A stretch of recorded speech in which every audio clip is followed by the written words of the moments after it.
И вечерва продолжуваат протестите на граѓанската иницијатива Протестирам. Организаторите велат дека истите нема да запрат во градовите низ земјава се додека не бидат исполнети нивните барања. Само на овој начин и во следните денови и во Велес, како и во голем број други градови велат од Протестирам, граѓаните ќе го искажуваат својот револт. Барањата велат се добро познати за јавноста. Оставка на председателот Ѓорѓи Иванов поради срамната одлука за аболиција на осумничените за криминал од посочени од специјалното јавно обвинителство. Формирање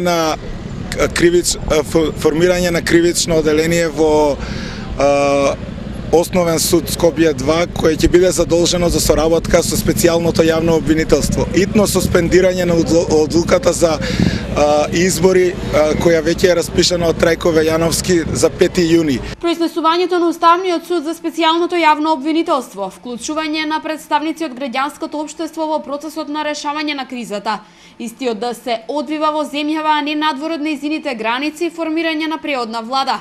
Ова се останатите барања на Протестирам од кои велат не отстапуваат.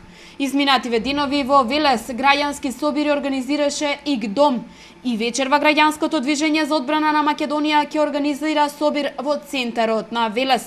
Велат дека нема да престанат да се спротивставуваат на мрачните сценарија кои ги наметнува опозицијата.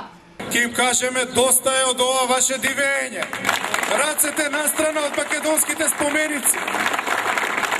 Ако на вас не ви значат спомениците, на македонскиот народ му значат. Тука сум уште еднаш да повторам дека нашата волја е цврста.